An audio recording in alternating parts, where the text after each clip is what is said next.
Olá pessoal, e ao longo dessa semana nós vamos trabalhar a formação do instrutor de Libras, a especificidade dos sujeitos ouvintes e surdos. Inicialmente, estamos diante de um paradigma emergente de formação de educadores, surdos e ouvintes inclusivos. A palavra ensinagem está colocada como processo em aprendência, em contínua ação de intervenção e transformação. Por isso é ensinagem e aprendizagem. Na realidade, existe uma relação triangular, quer seja entre os pais, o conhecimento, a educação, a orientação familiar, a cultura familiar e a criança surda, bem como em relação à escola, por exemplo, os professores, o conhecimento que vai ser trabalhado e a criança surda. Essa relação triangular, ela é comum. Ela pode ser amorosa, generosa, tranquila, de construção, de formação humana, mas pode ser também uma relação de conflitos, muitos conflitos. E geralmente, diante de uma criança surda, a relação é de conflito. Primeiro, porque não se sabe comunicar. Não se conhece a língua de sinais de uma forma universal e popular. E muitos pais querem que a criança surda, por ele ser a criança, que ele se ajuste ao pai ou à mãe. E não o contrário. Que esses pais passem a trabalhar, a lidar com essa criança com um conhecimento sinalizado. Todo o conhecimento mais apresentado para a criança de forma sinalizada. O mundo para a criança surda tem que ser apresentado. Da mesma forma que as crianças ouvintes. Sendo que as crianças ouvintes têm a audição preservada. Se for uma criança cega, ouvinte, não vai se apresentar o mundo para ele? Não vai haver uma estimulação precoce? Uma orientação de como lidar com espaço, distância, tempo, local? E a criança surda? Ah, porque viu, já garantiu? Não é assim. A surdez, a deficiência auditiva, requer uma estimulação precoce também. Então, quando estamos na escola, na relação triangular entre a criança surda, o conhecimento e o professor, esse professor ele tem que saber não apenas a língua de sinais, mas tem que saber como ensinar a essa criança. Como desenvolver nessa criança a dúvida, como estimular, como orientar, como interagir, provocar a interação do conhecimento. Mas como é que está acontecendo na realidade nessa relação triangular? Está-se a haver aqui no meio um profissional chamado intérprete de Libras. Esse intérprete de Libras, ele está fazendo, ou tentando fazer, essa mediação entre o professor e o conhecimento, entre o professor e o aluno. Mas aí é uma situação um tanto quanto perversa, porque perturba o equilíbrio do professor, da relação que deve existir entre o professor e o aluno, de empatia, de interação, de respeito, de considerar o outro. Do professor preparar o material para o seu aluno, sabendo como esse aluno aprende, como ele interage, como ele desenvolve o seu conhecimento. Daí, quando eu coloco que nessa tríade educacional está havendo uma tensão, é uma zona de conflito muito forte, isso tanto está ocorrendo na escola como na relação familiar. Então, quando vamos discutir sobre o que é que interfere a aprendizagem, nós paramos para analisar que existem fatores externos e fatores internos. Os fatores externos estão aí no ambiente, quer seja na relação familiar, quer seja na relação escolar. Mas também os fatores internos. Qual a motivação que aquele indivíduo vai ter para se abrir para a aprendizagem, para conhecer o mundo, para interagir com o mundo? Então, como trabalhar esta construção com este indivíduo, que está em processo de formação? Existem fatores sociais externos que interferem na relação. Existem fatores econômicos que também interferem na relação e que precisam ser trabalhados. Desde a motivação que leva o professor a encarar essa realidade de ter um aluno surdo em sala e aprender como lidar com esse indivíduo. Então, é uma situação não pode deixar despercebido. O professor ele não pode estar na sala de aula sem compreender que, se o seu aluno é surdo, ele tem que ter uma forma de trabalhar diferenciada. Desde os aspectos cognitivos, a forma como vai estimular, a estimulação mais visual, mais imagética, mais dinâmica, a relação com o concreto, vivenciando toda aquela situação, trabalhando, construindo minuciosamente com aquela criança, para que ela possa então despertar. Vão existir fatores políticos também, inclusive dentro da própria escola. Conflitos com os gestores, conflitos com outros colegas, conflitos com os intérpretes. Tem uma questão econômica muito grande, por exemplo, é a diferença salarial entre o intérprete e o professor. E muitas vezes o intérprete é nível médio.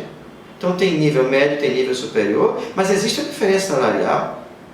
E isso também gera um conflito. Muitos professores chegam e dizem: você agora assume os 3, 4 alunos surdos, são seus.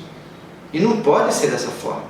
Não pode ser um jogo de passa e repassa, de responsabilidade e de compromisso. Até porque existe uma distinção muito grande entre quem é o professor e quem é o intérprete. Qual o papel que cada um vai ter em sala de aula. E agora, com a formação de instrutor, então eu tenho o professor, tenho o intérprete e tenho o instrutor. Cada um tem o seu papel. No momento em que o intérprete, mesmo sendo graduado em alguma licenciatura, mesmo sendo professor em outros espaços acadêmicos, escolares, o que seja, mas neste momento que ele está assumindo a função de intérprete, ele ali é um intermediador de um conhecimento. A função do educador, a função do formador, a função de preparar o material, de ensinar, de trabalhar a ensinagem, a aprendizagem, de trabalhar a avaliação, é do professor. E isto é indispensável, intransferível. Que fique bem claro isso. A responsabilidade do docente naquele momento não pode ser repassada para ninguém. Independente se tem 20, 30, quantos alunos estiverem na sala. O professor tem que adequar o seu conhecimento, adequar o seu conteúdo, adequar as suas aulas, adequar a forma como vai trabalhar para todos os alunos. A responsabilidade é do docente. E isso não é uma brincadeira, nem pode ser jogado com repassa e repassa, agora é todo seu. Como eu já vi, e como muitos profissionais, intérpretes que passam isso para mim. Agora o aluno é seu, se vire. Não, dessa forma não. E com relação aos fatores internos, imagine vocês como fica essa criança na relação familiar, sem construção da sua socialização, da sua sociogênese, da sua dialogênese, da sua relação de comunicação afetiva e de interação com a família, com o ambiente familiar. Então essa criança vai ter uma situação de conflito intenso, de medos, de insegurança, de falta de entendimento das regras sociais, das regras familiares, da cultura familiar, da falta de entendimento com as atividades diárias. E isto vai gerar, indiscutivelmente, conflitos. E serão conflitos afetivos, conflitos psicológicos, conflitos intrapessoais que vai levar para o resto da vida. Essa criança, ela precisa de um apoio psicológico também. E aí eu já abro o leque. Quantos psicólogos estão sendo formados para trabalhar com crianças surdas? A lei de Libras, o decreto 56/26, determinou que só na licenciatura e na pedagogia e na fono. As outras são eletivas. Como é que eu vou tornar uma pessoa, como é que vai ser trabalhar uma criança surda? Se no curso de psicologia a Libras é eletiva. Isso pode acontecer. Deveria ser obrigatório, sim. É um furo nesse decreto. Tanto com os profissionais de saúde. Por que só fono? E agora nós temos o instrutor de Libras, nós temos o intérprete de Libras, o professor com uma obrigação de Libras. E os demais profissionais. Assistente social. Isso não poderia nunca deixar de ter na formação da assistência social também. Eu não digo para a engenharia, deixa a engenharia como eletiva, as exatas como eletiva, mas quem vai lidar diretamente com o público, assistência social, psicólogos, enfermeiros, nutricionistas, não poderia nunca deixar de estar. Os médicos aprenderem, por obrigação, a língua de sinais. Então são diversos fatores que interferem de fato a aprendizagem. desde a origem e a estrutura familiar, do acolhimento, da língua de sinais, da interação com a criança, dos estímulos precoces, a quantidade e qualidade da relação intrafamiliar, como essa criança vai ser acolhida, a condição financeira e o acesso à informação desta família, se vai ter apoio, se vai ter orientação de como lidar com a criança, que não é oral, e sim visual, gestual. O processo é outro. As famílias não acreditam que precisam mudar a sua forma de trabalhar, a sua forma de se comunicar com a criança surda. Eu conheço pais que dizem que aprende do mesmo jeito. Não aprende, não é assim. É preciso adequar todo o processo e todas as informações. O mundo tem que ser apresentado à criança surda. Então daí vão existir conflitos psicológicos, socioafetivos e culturais. Vão existir conflitos internos de identidade com essa criança. E quando chega na escola, vão existir conflitos também de disciplina, de comportamento, de respeito com o outro, das regras de convivência e das regras sociais, que também não foram apresentadas para a criança. Existe com as crianças ouvintes, que estão escutando todo dia, faça isso, não faça aquilo. Respeite o mais velho, respeite o ambiente, não jogue no lixo, no chão, não jogue isso, não faça aquilo. Como é que fica então com relação à criança surda que não tem esse diálogo? Então vai ser uma zona de conflito, uma zona de tensão constante, muitas vezes chegando ao ponto de agressão. E se a criança surda vai receber agressão, se o ambiente vai ser de agressividade, o que é que ela vai dar para o ambiente? Ela vai responder com o que recebe. Depois não venham reclamar que a criança surda é agressiva, se o que ela recebe é agressão. Se o que ela recebe não é acolhimento nem orientação quanto às regras sociais e de convivência. Como vão ser trabalhados os princípios éticos e morais do comportamento, do libido, da sexualidade? Se a criança vai só assistir filme de violência, vai trabalhar a violência, vai ser uma criança violenta. Se assiste filmes só de sexo, para despertar a sua masculinidade, a sua feminilidade, vai ser uma criança que vai buscar o libido muito precoce. Não foi apresentado para ele como trabalhar, como se lidar. Eu tenho conhecimento de jovens, adultos surdos, com 23, 24 anos de idade, que não sabem a relação de respeito para com o outro. Principalmente os surdos do sexo masculino, de entender e respeitar a sexualidade feminina. Porque eles são os machos, eles têm que ser os varões. Onde é que está a regra social para eles entenderem e respeitarem o outro lado, o direito do outro ser e ter a sua individualidade, a sua privacidade? São muitos conflitos que existem e que não têm regras. Ou melhor, as regras existem, mas elas não são colocadas para as pessoas surdas, para as crianças surdas desde cedo. No máximo, pode ou não pode. Quando cresceu, pode ou não pode, passa a ser o que eu posso fazer. Tem uma situação interessante que foi dito para o jovem surdo: não, sexo só depois de 18 anos. Pronto. Quando ele fez 18 anos, sai da frente. Porque ele queria sexo com todos, ou todas. Isso não pode acontecer. Não há uma construção da afetividade, da interação, da ligação, da relação, da energia, da sensualidade um com o outro. Não. Já fez 18 anos, agora pode. Ele pode com 18. E todas que passaram a ter 18 anos, ele também agora vai querer, vai investir, e vai buscar e vai atacar. E de quem foi a culpa dessa irresponsabilidade do ensino? Da família, da escola, de quem passou para ele, que era depois dos 18. Por favor. As regras sociais, as regras de convivência, a legislação brasileira, o que pode e o que não pode dentro da legislação, tem que ser trabalhado com a criança surda, com o adolescente surdo, com o adulto surdo, mas não se trabalha. Quando ele coloca sinal de lei, é a lei de Libras, é o que ele diz de direito, de obrigação. Onde estão as obrigações da pessoa surda? Da responsabilidade da pessoa surda? São muitos conflitos que estão aí, ó. Para isso que a nossa sociedade está empolvorosa, porque ninguém está sabendo como lidar. E uma vez que a língua de sinais é restrita, pertence só a um grupo, a um seleto grupo, de alguns intérpretes e de alguns surdos, alguns professores, como é que vai lidar com essa relação familiar? Porque essa orientação é familiar. Essa educação é familiar. Não pode jogar essa responsabilidade da educação pessoal, formativa, humana, para depois da idade dos 14, 15, 18 anos. Isso pode acontecer, continuar acontecendo. Então existe uma inadequação do ensino muito forte e uma estandardização do sistema. Vai de qualquer jeito. Não. Com o surdo é diferente. A língua de sinais tem que existir e as regras sociais também.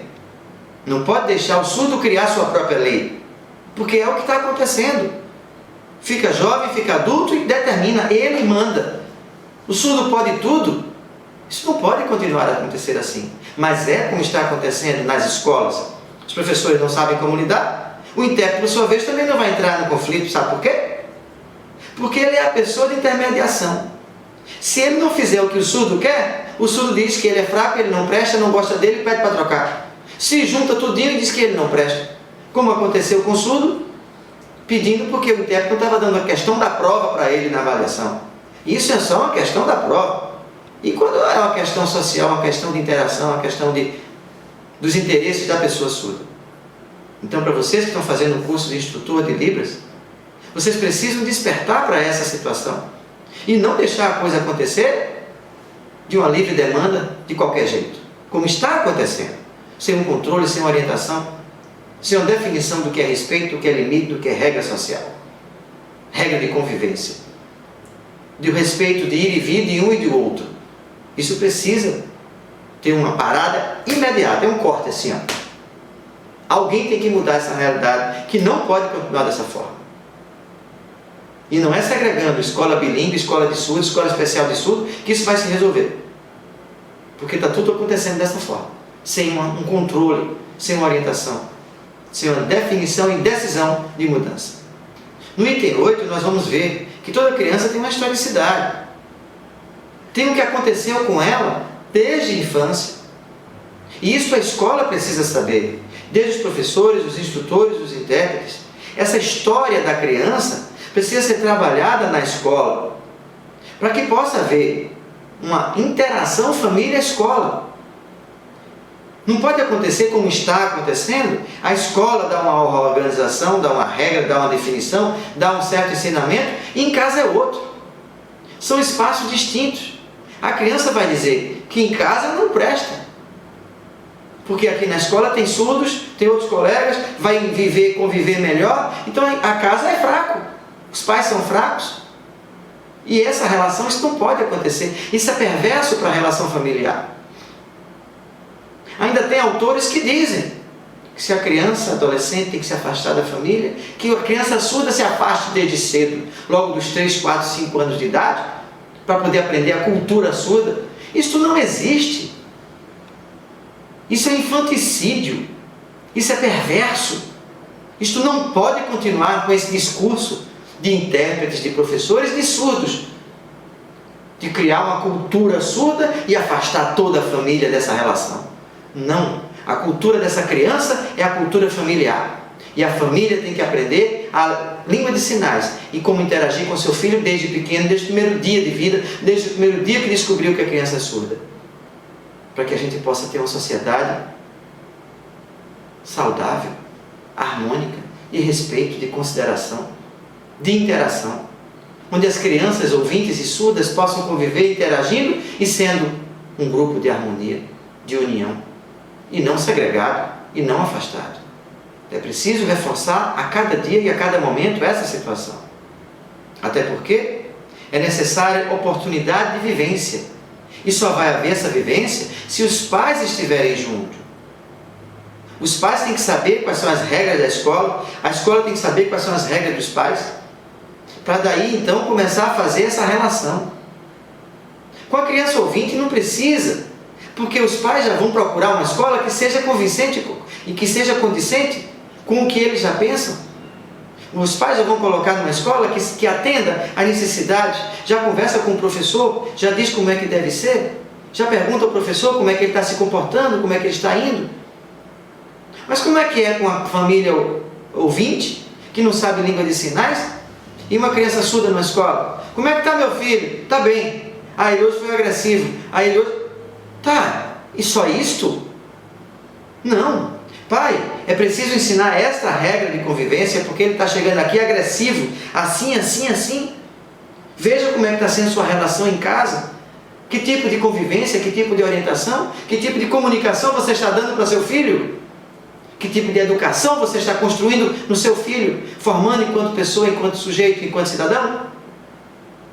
Então a responsabilidade é muito grande dos pais, para que eles aprendam a língua de sinais e que andem juntos os professores, os instrutores, os intérpretes, a escola, todos junto com os pais em língua de sinais interagindo, para que a criança saiba que a educação em todos os espaços é uma educação integrada, harmônica, desse sentido. E não cada lugar, ele vai escolher o lugar que melhor gosta. Ele não pode fazer isso. Porque ele vai crescendo e vai aos poucos dizendo que não gosta, que despreza. E quando ficar na adolescência ele vai desprezar por completo. E geralmente é a família que ele despreza. Porque na escola tem outros surdos. Porque na escola tem surdos que chegam na escola para dizer que a família não respeita o surdo, que a família discrimina, tem preconceito contra o surdo. Tem vídeos na internet dizendo isto. E isto continua assim. E daí o que é que vai acontecer? A criança aos poucos vai se afastando cada vez mais da família. E vai perdendo a sua identidade familiar, a sua cultura familiar, para assumir uma cultura artificial, monocultural de surdo. Porque o surdo faz isso, mas isso não faz parte da sua identidade humana. A família tem que voltar, tem que resgatar essa relação de amor, de respeito, de integração, de união, de harmonia, de equilíbrio. É isto que tem que haver, harmonia familiar. Então o papel, a função, a responsabilidade do instrutor de Libras é fundamental nesse espaço. Porque muitas vezes o professor até pode aprender língua de sinais, até está aprendendo em algumas faculdades língua de sinais. Mas eu lhe digo com toda tranquilidade, educação de surdos, não. Como lidar, como trabalhar, como interagir, como construir o conhecimento, como trabalhar a cognição visual, como construir a relação do conhecimento de uma forma sistematizada, de uma forma significativa, não estão fazendo. E aí é o maior pecado dos centros de formação, das universidades, das faculdades, das escolas, dos cursos de um modo geral. Estão dando privilégio, estão dando atenção maior para quê? Para Libras, para a língua de sinais. E esquecendo da questão cognitiva, da questão pedagógica e da questão andragógica das pessoas surdas. Então, quando eu trago para vocês que existe a necessidade de trabalhar vivências de como lidar com a educação da criança surda, isso tem que ser no âmbito familiar. Isso tem que ser no âmbito escolar. E quem vai trabalhar isso são os instrutores, que vão construindo esse processo de interação. Os pais precisam aprender língua de sinais. Mas o que é que está acontecendo muitas vezes? As famílias entram, deixam a criança na escola, alguns pais ficam lá toda manhã ou toda a tarde, sem ter uma formação específica em língua de sinais, sem saber como educar sua criança, seu filho, sem saber como interagir com ele, sem perceber, sem compreender, sem aprender que com a criança surda, o mundo tem que ser apresentado para ele. Os pais não podem falar que aprende igual ao ouvinte. Os professores também não podem falar que o surdo aprende igual ao ouvinte. Ninguém pode ninguém pode afirmar uma aberração desta. A aprendizagem da criança surda é e deve ser diferenciada. E não só com língua de sinais, mas todo o processo pedagógico de construção estratégica, imagética, dinâmica, do concreto vivenciado, para que ele possa realmente desenvolver sua cognição e ser uma pessoa produtiva. Então a realidade é que falta acompanhamento e cooperação dos pais. Mas falta porque muitos pais não são orientados que devem fazer a diferença.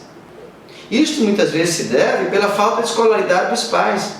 Mas não justifica a falta de atenção daquela criança. Outra situação que é justificada é a questão da distância entre a casa e a escola.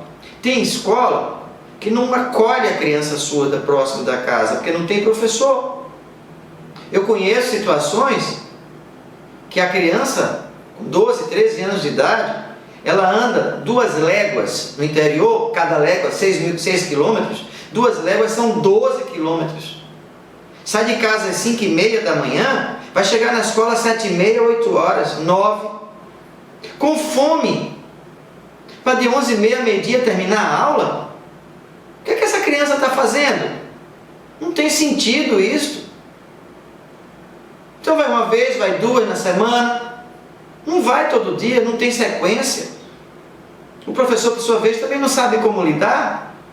E o que é que vai ser dessa criança? O que é que está sendo dessa criança? Vai ser não. O que é que já está sendo? Abandono total. E isso acontece em várias cidades do país. Mas muitos pais precisam trabalhar. Muitos pais são do campo. Precisam cumprir as suas atividades domésticas, domiciliares, mas também ter produção para poder receber algum dinheiro no final do mês. Outros vivem do benefício do próprio filho. Mas como fica a situação da formação da criança especificamente? Muitos alunos meus já trouxeram essa situação, que os pais não querem que a criança aprenda, porque já disseram para ele que se aprender perde o benefício. É muita falta de informação, está tudo muito solto, com muita irresponsabilidade.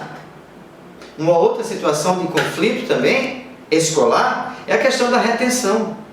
E aí interfere diretamente na aprendizagem. Então são 2 situações enquanto retenção. Uma, que o professor passa direto, o aluno não aprendeu conteúdo algum e vai levando essa irrealidade na sua sequência da vida escolar, até terminar o estudo e compreender ou achar que já aprendeu alguma coisa, e até querer faculdade, ou então achar que não está aprendendo nada e querer trabalhar. Quando não, ele é retido pelo professor, mas também não sabe como ensinar a criança. Se muito mal tiver uma língua de sinais, mas a educação de surdos é diferente. Nós já vimos isso. E nós vamos ver ao longo da formação do curso de instrutor. Só que tem um problema que a gente tem que encarar de frente. O professor tem um planejamento a cumprir. Tem aquela carga de conteúdos a trabalhar com aquela turma. E aí coloca a criança surda, que precisa de mais tempo e de uma pedagogia diferenciada, de uma andragogia diferenciada, de estratégias educacionais diferenciadas. O professor não está capacitado para trabalhar com isso. Então a sala de aula é uma zona de tensão, como já foi colocado, mas o professor precisa de produtividade. E como é que ele vai atender a essa especificidade? E aí ele recorre a largar na mão do intérprete. Então, tudo isso interfere na aprendizagem? Sim. Porque o professor deixa de ser um elemento que vai colaborar ou contribuir para rejeitar a criança. Eu conheço diversos professores que rejeitam a criança surda. Ou porque diz que não tem tempo, ou porque diz que não sabe como lidar.